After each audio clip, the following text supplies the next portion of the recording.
constantemente. ¿Sí? Ahí está la diferencia. Preguntarle a la paciente, si la paciente tiene evidentemente esa actividad de hacer la micción, o sea que la vejiga se junta a orina.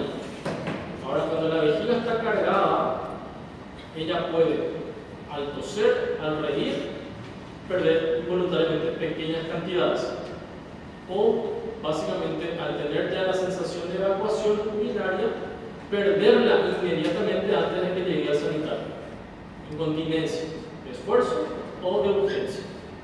Pero si ella está perdiendo constantemente orina, salida continua de orina, no es una incontinencia, es probable que sea una fístula, y por supuesto se interroga si ella estuvo sometida a algún procedimiento quirúrgico ginecológico previo. Siempre las fístulas vienen acompañadas de una intervención quirúrgica previa. ¿Sí? Muy raro que una paciente nazca con una fístula congénita. Es muy raro que en la vía urinaria haya una comunicación entre varios sistemas, en este caso el sistema urinario con el digestivo o el sistema urinario con el sexual femenino. ¿Verdad? Es muy raro que una fístula sea congénita propiamente. Las fístulas normalmente de origen suelen ser iatrogénicas, ¿sí? Suelen ser por consecuencias quirúrgicas principalmente. Bueno, y acá está la presentación clínica. La mayoría de las presentaciones vemos que la incontinencia urinaria de esfuerzo es la que más tienen las mujeres, seguida de la mixta, ¿verdad? Y por último la incontinencia urinaria de urgencia. Y bueno, para que nos ubiquemos entonces y entendamos lo que está pasando, ¿verdad? Esto que está aquí es lo normal, ¿sí? Evidentemente este es el piso pelviano o diafragma pélvico. El diafragma pélvico, ¿se acuerdan? Anatomía, músculo pubococcigio, sacrococcigio, el músculo no sé qué. Muchos músculos forman parte de lo que sería el piso pelviano. Ese diafragma pélvico, en lo normal, evidentemente, ¿verdad? La vejiga y el cuello de la vejiga se encuentran por encima del diafragma, del piso pélvico o diafragma pelviano. Esto actúa como mecanismo de soporte o medio de fijación principalmente. Aparte de la elasticidad, la tonicidad de la uretra y todo lo demás. Ahora bien, en las mujeres añosas, en las mujeres adultas, con las causas que ya vimos, múltiples partos, principalmente vía vaginal, el piso pelviano se debilita. ¿Sí? Está débil el piso pelviano. Entonces la mayoría de los órganos intraabdominales pueden caer, pueden descender. Y ese descenso facilita que a través de las presiones intraabdominales, esto que está acá en flecha negra, representa la presión que se ejerce en este caso la presión intraabdominal sobre este órgano. Y esa presión que se produce justamente hace que se libere de forma involuntaria pequeñas cantidades de orina. ¿Sí? Bueno. Y bueno, para hacer el diagnóstico de la incontinencia urinaria es importante saber qué tipo de incontinencia es. Y para eso evidentemente hay que hacer una buena historia clínica, determinar si es una incontinencia urinaria de urgencia o si es una incontinencia urinaria de esfuerzo. Y por supuesto definir la calidad de vida de esa mujer. Evidentemente no es muy buena. Y hay que averiguar los antecedentes quirúrgicos, sobre todo, los tipos parto vía vaginal, repito, porque si hay antecedentes quirúrgicos es muy probable que esto no sea una incontinencia, sino más bien una fístula a veces. El examen físico sí o sí se reproduce la incontinencia, esto en presencia, si son médicos, en presencia de una enfermera, pero si son médicas, normalmente eso no hay ningún problema, porque la mujer siempre entra en confianza con el mismo género. Se hace también el examen, la especuloscopía. La especuloscopía básicamente para constatar si no hay la presencia de cistocele, que es la caída, repito, de la vejiga a la cavidad vaginal, rectocele, que es la salida desde la pared posterior de la vagina, del contenido, en este caso del recto, ingresa a la vagina. Se debe de medir el residuo. También hay algunos la urodinamia o el citograma que se suele solicitar en ciertos casos particulares, ¿verdad? Cuando hay más bien sospechas de otros diagnósticos diferenciales. Y lo que se le pide a la mujer en el examen durante el consultorio es justamente que realice alguna maniobra de Valsalva. Lo más fácil es pedirle que estornude, ¿verdad? Porque por lo menos haga un esfuerzo y constatar justamente que haya salida o no de orina. Y evidentemente, si nosotros estamos constatando que la orina está saliendo de forma continua, ¿verdad? Estamos diciendo que eso no es una incontinencia, eso es una fístula probablemente, más todavía se tiene antecedentes, repito, quirúrgicos. Cuadro comparativo entre lo que serían los síntomas, ¿sí? Los síntomas que están aquí, en comparación a lo que sería una vejiga de urgencia, una incontinencia de urgencia y una incontinencia urinaria de esfuerzo. Y bueno, su nombre lo dice evidentemente, ¿no? La urgencia en la incontinencia urinaria de urgencia, para la redundancia, sí se presenta. Las mujeres, repito, no suelen llegar al sanitario y evacúan completa o casi completamente la orina. En cambio, en la incontinencia urinaria no hay necesidad. Ellas tienen pérdidas involuntarias en pequeñas cantidades cuando hacen el esfuerzo de Valsalva en la panza. Y acá, por ejemplo, ¿no? Pérdida de actividad con realizar alguna actividad física, toser, reír, evidentemente, ¿en dónde hay? En la incontinencia urinaria de esfuerzo y no en una urgencia. Por supuesto, como decía, es pequeña la cantidad de orina que se pierde en el esfuerzo, mientras que en la urgencia hay grandes cantidades de orina urinaria que sale en el momento. Y por supuesto no llega a alcanzar el sanitario para la evacuación de urgencia. En cambio, las incontinencias urinarias tienen sus periodos normales de ir al baño a orinar normalmente. Y por las noches, raras veces las incontinencias urinarias de esfuerzo se van a levantar, porque durante la noche nadie hace esfuerzo, todo el mundo está durmiendo, ¿verdad? No hay una actividad de esfuerzo, en este caso para que aumente la presión intraabdominal, entonces rara vez va a tener sus pérdidas de orina por las noches. En cambio, usualmente puede sí presentarse en una incontinencia de urgencia. Y este es el tratamiento, ¿sí? El tratamiento para las incontinencias de urgencia es tratamiento médico. Y esta es la familia de fármacos, los anticolinérgicos, que solemos nosotros indicar a las pacientes. La oxybutinina en presentaciones viene de 5 miligramos, la propanterina viene de 10 miligramos, la trospirodina viene de 2 miligramos. Estos medicamentos generalmente se los inicia a modo de periodo de pruebas, ¿sí? Por ejemplo, la oxybutinina, ¿verdad? Dependiendo de qué tanta es la sintomatología y la calidad de vida de la paciente, se inicia, por ejemplo, cada 8 horas. ¿Sí? Oxybutinina 5 miligramos, un comprimido cada 8 horas. Ese tratamiento se va a hacer una reevaluación a los 2 meses. La paciente vuelve al consultorio a los 2 meses. Ella había ido con el tratamiento de 1 cada 8 horas. Posteriormente, a los 2 meses, se le examina nuevamente, se le interroga, y si la sintomatología ha mejorado, entonces de estar tomando cada 8 horas, se lo va a disminuir, se lo va a espaciar. Le vamos a dar entonces ahora cada 12 horas. Y posteriormente una reevaluación de aquí a 2 meses o 3 meses otra vez. De estar tomando cada 8, y si hay mejoría, entonces tomará cada 12. Y posteriormente viene para su evaluación. Si mejora, ella no tiene ninguna pérdida, está súper bien, entonces vamos a disminuir la dosis. 5 miligramos cada 24 horas que le va a tomar, o sea, un comprimido por día. De estar tomando 3 por día, pasó a 2 por día, pasó a 1 por día. Dependiendo siempre, como dije, de la mejoría clínica que presente la paciente. Cualquiera de estas 3 drogas son las drogas de inicio para el tratamiento médico de una incontinencia urinaria de urgencia, los anticolinérgicos. Ahora bien, todo lo contrario para las incontinencias urinarias de esfuerzo. El tratamiento no es médico, el tratamiento es quirúrgico. Por eso es importante que ustedes sepan hacer el diagnóstico de esa incontinencia urinaria si es de esfuerzo o si es de incontinencia urinaria de urgencia, ¿verdad? Porque si es de urgencia, ustedes van a hacer el tratamiento. ustedes están capacitados para hacer e iniciar el tratamiento. No necesita mirarle a un médico especialista. Pero bueno, muchos colegas no manejan esto, ¿verdad? Pero por supuesto que si ustedes hacen el diagnóstico de que la paciente está con una incontinencia urinaria de esfuerzo, ella necesita tratamiento médico. Y ahí sí van a derivarle al especialista, ¿no? Nosotros tenemos dos tipos de cirugías, ¿sí?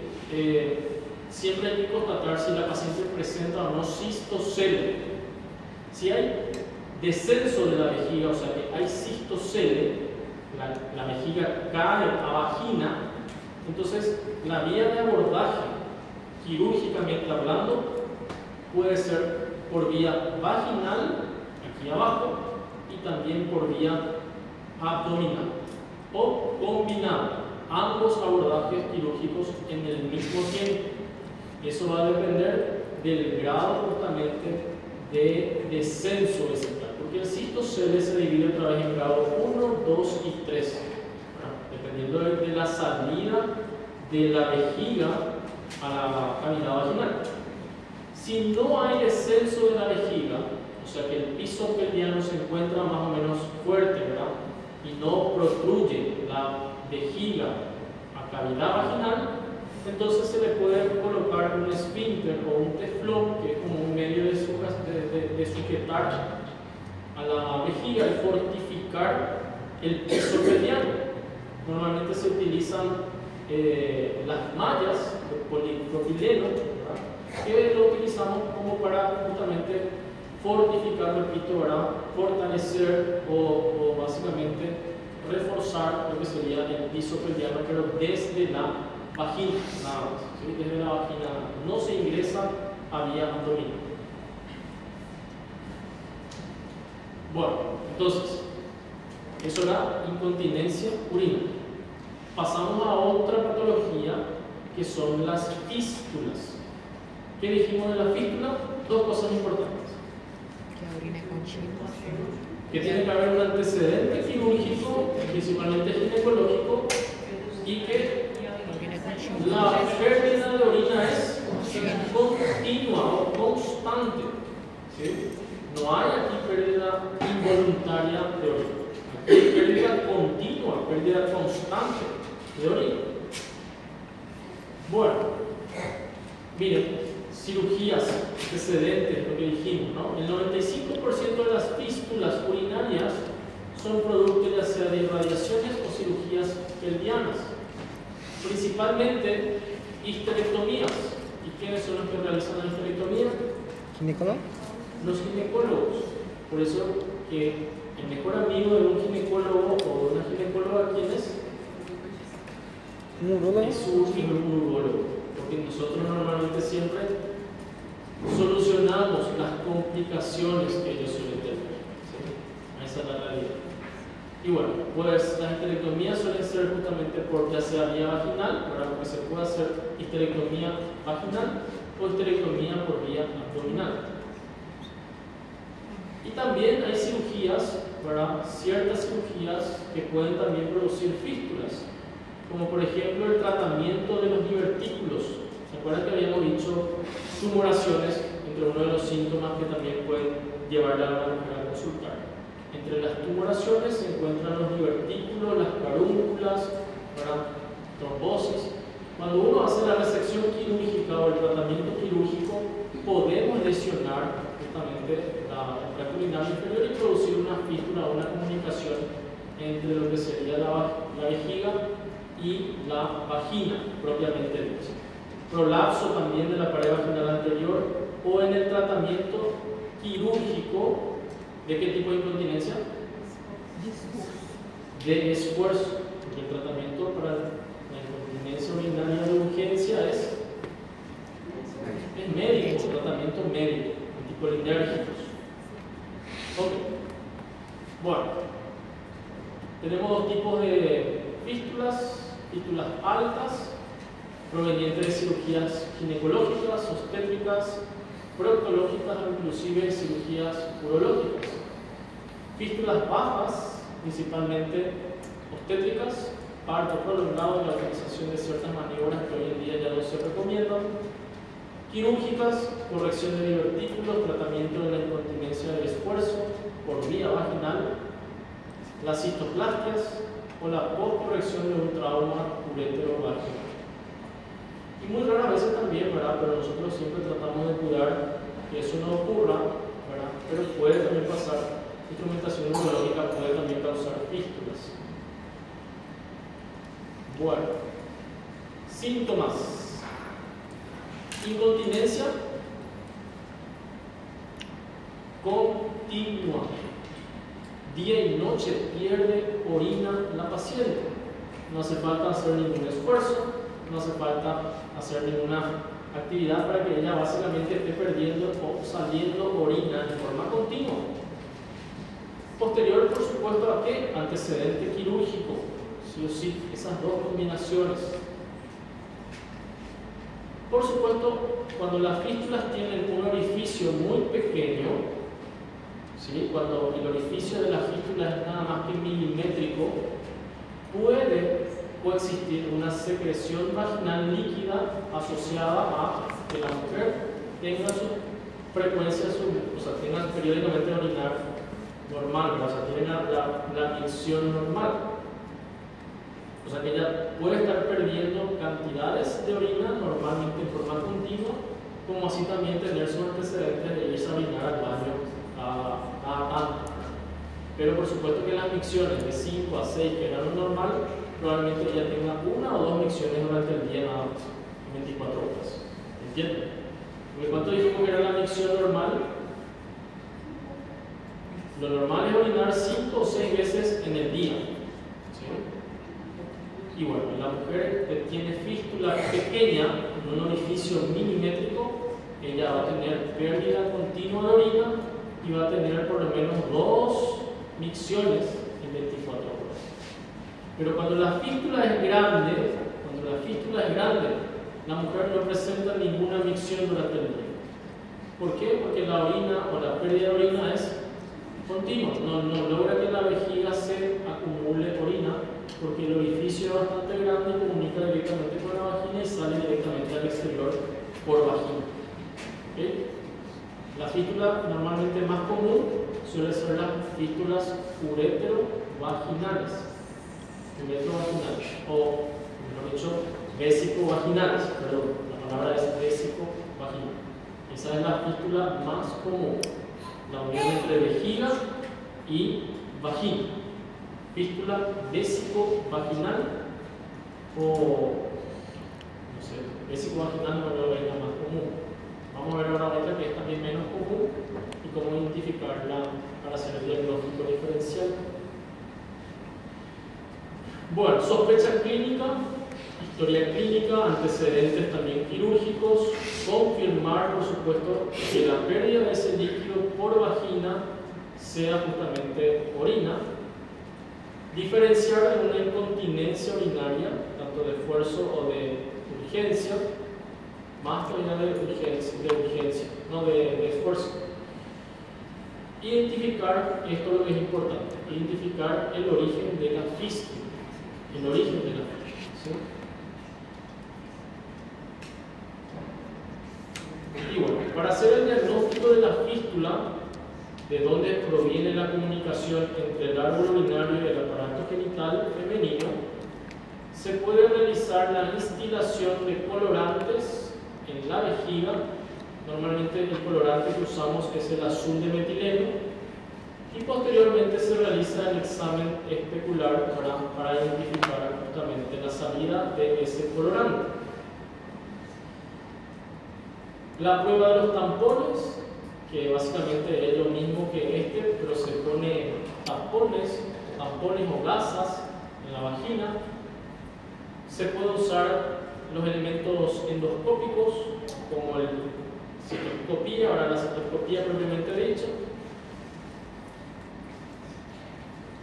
Y el diagnóstico diferencial hay que hacerlo de las demás. ¿Cuál dijimos que es la fístula más común?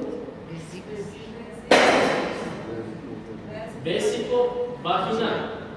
Hay que hacerlo el diagnóstico diferencial con las fístulas que comunican el uréter con la vagina. Hacer el diagnóstico diferencial con las incontinencias urinarias esfuerzo con la inestabilidad vesical, ¿verdad? En este caso de urgencia, y a las vejigas neurogénicas propiamente dichas también. ¿Y cómo se hace este diagnóstico diferencial?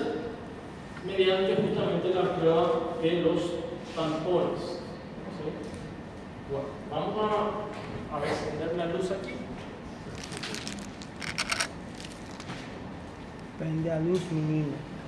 Siempre digo que yo soy muy malo dibujando, pero por lo menos esperemos que se ubique. ¿Alguien tiene otro color negro? ¿No? ¿Tiene que ser negro? Es muy racista.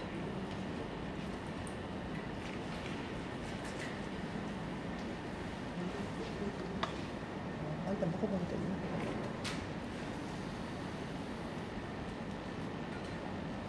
Bueno, si no hay pincel negro, entonces la vejiga se encuentra por delante o por detrás del útero.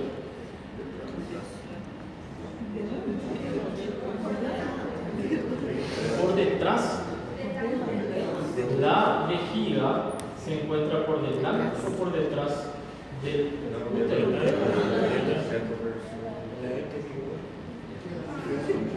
Algo más fácil. ¿La vejiga es anterior o posterior al útero? Es anterior. Entonces, esto va a ser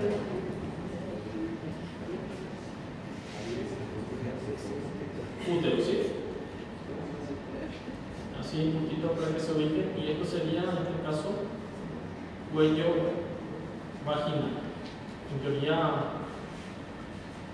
la vejiga y la uretra desemboca también en el cuello de la vagina, en el tramo. Bueno, esto que está aquí empunteado es el útero. Bueno, normalmente en las cirugías de histerectomía se saca el útero y se cierra, ¿verdad? Se hace un muñón aquí de la vagina, ¿verdad? Y queda nada más que la cavidad vaginal y básicamente cerrada, ¿verdad? Porque ya se eliminó, ya se hizo la exéresis del útero. Muchas veces hay una comunicación porque hay una lesión inadvertida de la vejiga durante la cirugía de la histerectomía. Entonces hace una comunicación entre lo que sería vejiga y vagina. ¿Sí? Entonces, ¿cómo sería esta fístula? Vésico vaginal. Acuérdense que esto es vagina, ¿sí? Esto es útero. Vésico vaginal. Esta sería la fístula. Entonces, toda la orina que se produce en los riñones, al haber una comunicación directa con el exterior por medio de la vagina, del muñón vaginal, entonces toda la orina que se acumula sale directamente al exterior.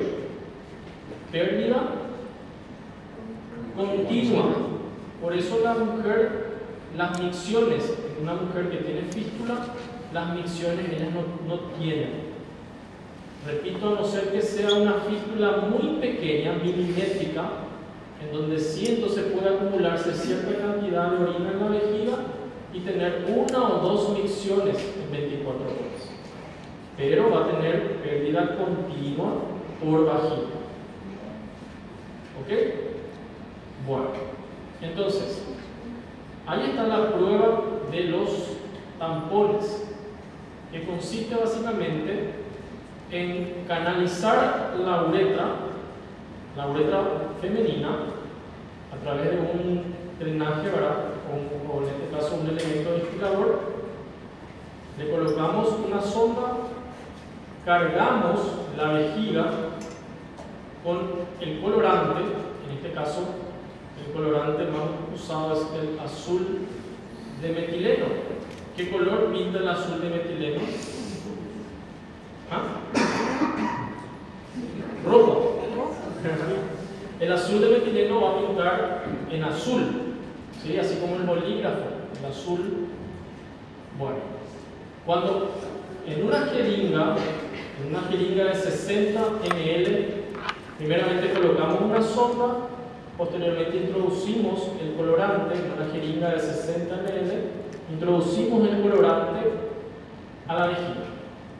Una vez que ya introducimos en este caso el colorante, el azul de metileno, retiramos la sonda, ¿verdad? Retiramos la sonda y vamos llenando la vagina de gasa. Gasa es lo que más comúnmente hay en un hospital, ¿verdad? Entonces vamos llenando gasa, gasa, gasa y gasa. Llenamos todo lo que sería la cavidad vaginal de gasa. ¿Correcto? 10 a 15 minutos después empezamos a retirar uno por uno la gasa. Retiramos la primera gasa, la segunda, la tercera, la cuarta, sucesivamente. Si las gasas se pintan de azul, ¿qué diagnóstico tenemos? Fístula, ¿qué es? Nombre y apellido. Vésico vaginal. ¿Por qué es vésico vaginal? Porque en la vejiga cargamos el azul de metileno, ¿verdad? Y en la vagina cargamos las gasas. Al retirar las gasas, y si todas las gasas vienen coloreadas de azul, entonces evidentemente hay una comunicación entre vejiga, que está cargada de azul de metileno, y la vagina, ¿verdad? Entonces, fístula, vésico vaginal. Diagnóstico diferencial con la fístula urétero-vaginal. Ahora bien, cuando sospechamos, porque no sabemos qué hicieron los amigos ginecólogos, ¿verdad? Los amigos ginecólogos muchas veces, bueno, ¿verdad? En el intento de tratar de controlar el sangrado, pueden lesionar cualquier cosa que haya aquí. Bueno, para saber si realmente la paciente no está con una fístula urétero-vaginal, ¿sí? Nosotros le damos a la paciente que tome el famoso Tiotal. Tiotal es el nombre comercial más común acá en Paraguay de esta droga que se llama fenazopiridina. ¿Quién no tomó el uroanalgésico fenazopiridina? ¿No? ¿Nadie? Fenazopiridina, un uroanalgésico es. La fenazopiridina, cuando uno consume la fenazopiridina, el color de la orina se tiñe. Eso es normal, por el efecto justamente del fármaco. Y el color que se tiñe la orina es de color naranja. El pipí es más oscuro, es más naranjado, más concentrado. Entonces, por ahí, si ustedes cuando toman fenazopiridina, no se asusten porque el color, mejor dicho, de su orina va a ser mucho más oscuro, mucho más naranja, mucho más guaraná. ¿Okay? Entonces, para hacer el diagnóstico de fístula, el diagnóstico diferencial de la fístula urétero-vaginal, uréter, ¿verdad? Y el uréter es sabio y hace una comunicación con una fístula con la vagina.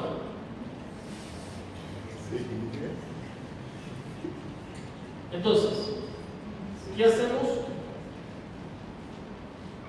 Bueno, le decimos a la paciente, le damos su fenazopiridina que tome cada 6 o cada 8 horas, días previos a la consulta, a hacerle su examen, en este caso de diagnóstico diferencial, para la especuloscopía. La paciente ya va a venir con días previos tomando fenazopiridina al consultorio, porque esto se hace con cita, se programa el examen físico de este paciente. Posteriormente, hacemos la colocación de la sonda vesical, cargamos vejiga con azul de metileno. Retiramos la sonda, cargamos a la vagina, gasas, ¿sí? Y 10-15 minutos después empezamos a retirar uno por uno las gasas. Y la gasa se tiñó de azul. ¿Diagnóstico?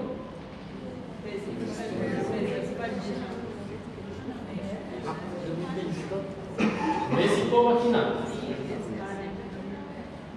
Retiramos las gasas uno por uno y las gasas están teñidas de color naranja. Doutor, só um pouquinho, minha cabeça está me esforçando aqui para entender como que essa fístula da uretra está vagina. Y básicamente es impresionante cómo es de sabio el organismo. Muchas veces vos vas a ver que el líquido, en este caso la orina, busca un trayecto al exterior. Y en ese trayecto de fistulizar, ¿verdad? Evidentemente de formarse el proceso de fibrina, hace trayecto justamente donde va a haber evidentemente la dirección de esa fístula, en donde básicamente hay proceso inflamatorio. Y si vos estuviste trabajando acá, o sea, estuvo trabajando acá, básicamente la fístula no se va a ir a la piel, no va a formar una fístula ureterocutánea. La fístula normalmente va a formar o va a irse a la unión entre vagina, donde estuvo el proceso infeccioso inflamatorio básicamente de la cirugía. Entonces direcciona, el cuerpo sabio direcciona básicamente para que ese líquido sea exteriorizado de alguna manera. Si no se exterioriza el líquido, entonces esto viene y se corta todo en donde. En fondo de saco de Douglas. Ahí se va a acumular toda la orina, va a haber un urinoma, la mujer va a empezar a descompensarse, clínicamente va a estar mal, va a entrar a terapia, etcétera, etcétera. Pero la mayoría de las veces, básicamente el cuerpo sabio forma una fístula para exteriorizar sí o sí la orina exterior. Y la forma más rápida de comunicar es justamente con ese proceso inflamatorio vecino que va a exteriorizar lo más rápido afuera. Y no a piel en este caso. Bueno, sacamos entonces gasa uno por uno y encontramos gasa de color naranja. Diagnóstico. Diagnóstico, una fístula ureterovagina. ¿Sí? Entonces, en consultorio, con este simple examen, con esta simple prueba, que es la prueba de los tampones, se puede saber el origen de la fístula en la mujer. La fístula más común es la fístula vésico-vaginal. Y las menos comunes serían eso, ¿verdad? La fístula ureterovaginal comunica uréter con la vagina directamente. ¿Y cómo podemos averiguar? Con la prueba de los tampones, llenando la vejiga con azul de metileno y dándole a la paciente que tome previamente fenazopiridina. ¿Okay? Hacemos la prueba de los tampones y vamos sacando las gasas 10-15 minutos de haber colocado el azul de metileno dentro de la vejiga. Y ahí vamos a ver si es ureterovaginal o vésico-vaginal, básicamente en la fístula. Muy fácil. La mujer está en un periodo. Pero acordate que se le hizo histerectomía. Ya se le hizo la histerectomía, voló útero. Pero que no sea histerectomía, pero si tuvo alguna otra cirugía. Entonces no se va a suspender nomás el procedimiento, no va a tener validez porque evidentemente puede ser que la hemorragia sea más fuerte y tiña justamente de todo el rojo en nuestra casa. Pero sí. Mas não dá para hacer o exame antes do período? Claro, no, por supuesto que evidentemente si está en su periodo se suspende el procedimiento y se le hace una vez que haya finalizado su periodo menstrual. Así es. Bueno, el tratamiento es fistulectomía, ¿verdad? Evidentemente la fístula, el tratamiento médico es fistulectomía, pero se consideran ciertos factores previos como la administración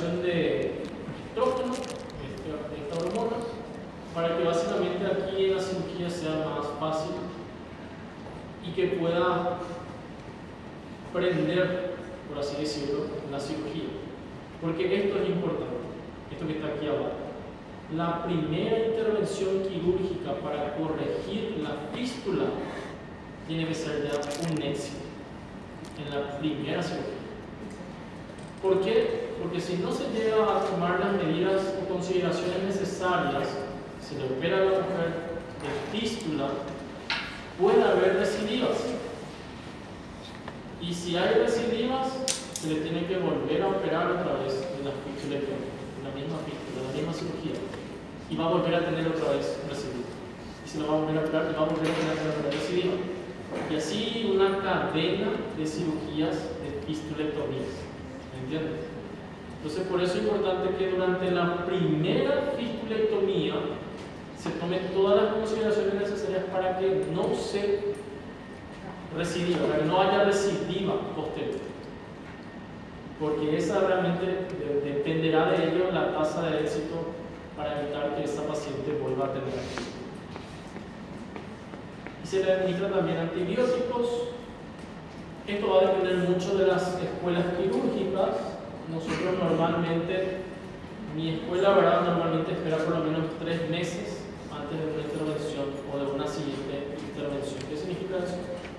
Las fístulas aparecen a las 2 semanas, en promedio a las 2 semanas de una cirugía de histerectomía o cirugías ginecológicas. ¿Okay? 2 a 3 semanas después de una cirugía ginecológica empieza a aparecer la pérdida involuntaria continua de orina. Algunas escuelas médicas, ¿verdad?, de urología sugieren que la intervención se haga inmediatamente. Y otras escuelas prefieren que se haga un reposo primeramente de 3 a 6 meses para poder hacer la fistulectomía, o sea, la corrección de esa enfermedad. ¿Sí? Bueno, y como bien les decía, hay un 10% de fístulas que son consideradas milimétricas, muy pequeñas, que con el uso o colocación de una sonda urinaria en la vejiga puede cerrar la fístula. Si la fístula mide más de 1 centímetro de diámetro, tiene que ser sí o sí fistulectomía. Pero si la fístula mide menos de 1 centímetro o menos de 10 milímetros, hay probabilidades de que con el simple hecho de tener una sonda vesical en permanencia se pueda cerrar esa fístula, ¿sí?, y evitar que la paciente ingrese a una cirugía. Y los abordajes quirúrgicos son justamente para fístulas bajas, la vía vaginal. Para fístulas simples se puede hacer la vía de abordaje extraperitoneal a través de la supracúbica. Y para fístulas complejas, que tienen múltiples orificios, múltiples fístulas, el abordaje ya es a nivel ya transperitoneal. Hay que ingresar al peritoneo y básicamente liberar toda la fístula. E inclusive se interpone el epiplón entre las capas, ¿sí?, para que evite que haya residuos. Para una buena técnica nosotros siempre usamos el epiplón para separar las capas de la vagina de la capa de la mucosa vesical. Bueno, eso entonces fístulas. Lesiones ureterales. Los uréteres, ya vimos también que los uréteres aquí, las lesiones se pueden ocurrir en un 0,5 a 2% de los casos, la mayoría en cirugías pelvianas, 30% en procedimientos radicales, 2/3 de los casos son debidos también a cirugías ginecológicas. Hemos visto pacientes que son sometidos a histerectomía, pero como hay un sangrado importante, los ginecólogos tratan de controlar el sangrado haciendo sutura, sección y ligadura, ¿verdad? Y bueno, entre esos ligan al uréter, un uréter, a veces ligan los 2 uréteres, a veces seccionan totalmente un uréter o seccionan parcialmente uno de los uréteres. Hay casos donde tenemos, por ejemplo, que seccionaron los 2 uréteres y quedaron ahí juntándose orina en el retroperitoneo. 44% post-histerectomía y 22% post-salpingo-oophorectomías, lesiones ureterales, que siempre los ginecólogos son los que más lesionan los uréteres. Factores de riesgo, también radioterapias, proceso inflamatorio pelviano, masas intraneonatorias como miomas, endometriosis. Los tipos de lesión puede ser lesión directa, cuando básicamente se produce por sección o por ligadura, y lesión indirecta, lesionando en este caso los vasos que van a irradiar. Entonces lo que produce aquí es isquemia. Isquemia en este caso del tejido, ¿verdad?, del uréter, y el uréter se necrosa. Puede ser también lesión obstructiva, produciendo dolor, fiebre y probable pérdida de la función renal. Puede ser también asintomática o puede producir fístulas. La fístula más común suele ser la fístula de la vagina, fístula ureterovaginal o, en todo caso, fístula ureterocutánea. Bueno, la presentación clínica puede ser temprana o tardía. La aparición de los síntomas suele aparecer en 1 a 4 semanas después de una cirugía. Y el diagnóstico es básicamente reconocer en ese entonces la precisión de esa lesión. Y estos son los estudios que podemos solicitarle a la paciente para determinar dónde se encuentra la lesión a nivel de qué estructura o parte del uréter. Lo que siempre le decimos a los ginecólogos: bueno, somos humanos, somos médicos, somos personas, podemos lesionar órganos. Nosotros inclusive podemos lesionar intestino, ¿verdad?, como complicación, pero no darse cuenta de que vos estás lesionando a otro órgano, eso pues es más grave todavía, ¿verdad? Por eso aquí dice, lesionar el uréter, un pecado es algo benigno en síntesis, es algo bonito, está bien, eso podemos cometerlo, somos, como repito, humanos, personas, puede pasar. Pero no reconocer o no darse cuenta que la estructura que vos cortaste, o la estructura que vos lesionaste, o la estructura que vos ligaste, es el uréter de esa persona, ¿verdad? Eso sí es grave, eso sí es gravísimo. Porque ya sabemos, tenemos una sola vía, no tenemos. Por cada riñón me refiero, ¿verdad? Un solo riñón. Repito que hay personas que nacen con doble sistema caliciático o doble sistema pielocaliciático. Son bendecidos, ¿verdad? ¿Qué significa eso? Que tienen 2 uréteres en el mismo lado. Tienen 2 uréteres. Inclusive hay gente que tiene 4 uréteres. 2 uréteres en cada riñón. La mayoría, y probablemente aquí el 99% de nosotros, si no es el 100%, tengamos un uréter por riñón más. Imagínense que alguien venga y corte, ligue, ¿verdad?, de vos. Entonces, a eso es lo que vamos, ¿verdad? Lesionar el uréter, podemos, somos humanos, pero no darnos cuenta de que hemos lesionado esa estructura, repito, es un caso grave.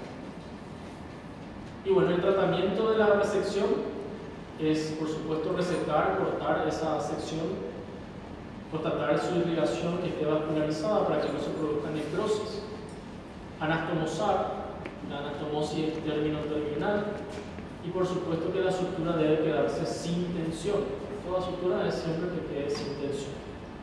Y se cateteriza el uréter con el catéter doble J. ¿Se acuerdan del catéter doble J? Bueno, se coloca el catéter doble J para poder también canalizar y que la sutura básicamente no haga estenosis. Porque al ser un tubo muy fino, y si vos suturás, puede producir estenosis a nivel de la sutura. Entonces, para evitar que se produzca la estenosis a nivel de la sutura, se coloca el catéter doble J. Y el catéter doble J se tiene por 3 meses mínimo, posteriormente se le puede retirar. Bueno, y por último, tenemos a los tumores, principalmente los tumores de uretra. Cáncer de uretra, además común en las mujeres. Cáncer de uretra es muy raro, pero es más común en las mujeres. El famoso cáncer, ¿sí? Cáncer de uretra.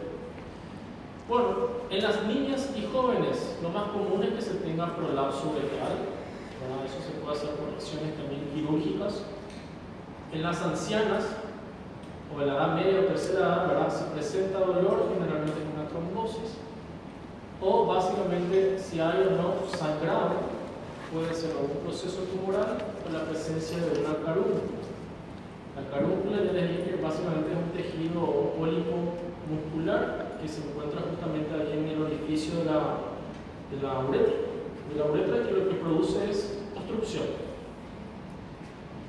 Divertículo, tumoración de aspecto quístico que asienta en la pared posterior de la uretra femenina, hace protrusión con la pared vaginal anterior y básicamente el tratamiento es quirúrgico. Se hace resección de ese divertículo por vía vaginal. Y siempre aquí se cuida el esfínter, el músculo esfínter, ¿verdad? Porque ese es el que básicamente controla el vaciado voluntario. Si nosotros lesionamos al músculo esfínter, la mujer va a quedar con incontinencia. Incontinencia urinaria, en este caso mejor dicho, incontinencia continua, sería una pérdida continua de orina y no necesariamente una fístula. Entonces, este es el orificio de la uretra y esta tumoración es el divertículo. El tratamiento normalmente es una incisión sobre la pared vaginal, sobre ese divertículo o tumoración quística, y básicamente se va haciendo la resección. ¿Sí? Este es el tumor. Acá se encuentra el orificio de la uretra femenina. Se hace una incisión aquí, ¿verdad? En forma longitudinal, y se va resecando este quiste o este divertículo. Una vez que se vaya resecando todo, se le quita, acá se le colocó una sonda, ahora se le hace una canalización de la uretra para cuidar al músculo esfínter o estriado, el músculo esfínter de la uretra, para que no quede con incontinencia en la mujer. Una vez que se haya resecado y retirado el quiste o divertículo, posteriormente se vuelve a hacer la anastomosis de la pared vaginal anterior.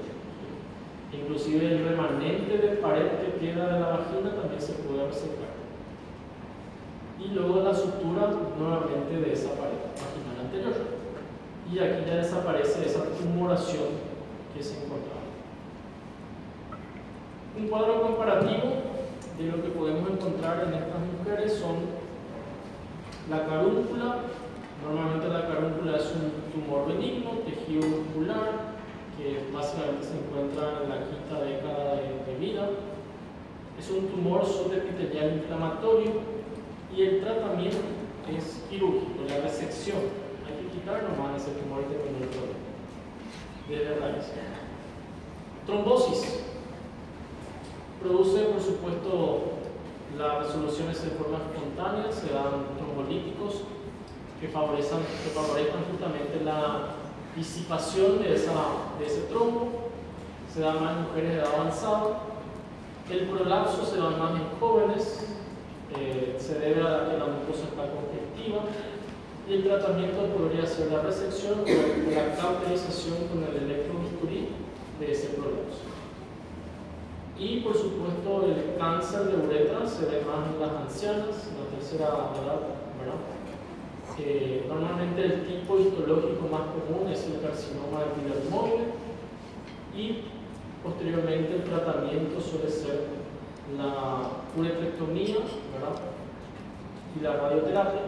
Se le coloca a la mujer una talla o cistostomía y por ahí se queda. Se hace toda una resección quirúrgica ahí abajo, y se acompaña de tratamiento coadyuvante médico, ya sea con quimio o radioterapia. El cáncer de uretra es raro, es agresivo y básicamente es muy doloroso. Para los cuadros que yo vi son muy dolorosos. No hay analgésico que básicamente le calme el dolor a las pacientes con cáncer de uretra. Resección quirúrgica del tumor acompañado de tratamiento adyuvante. Bueno, preguntas. Solo en el examen. ¿Ya? Bueno, libres, nos vemos hoy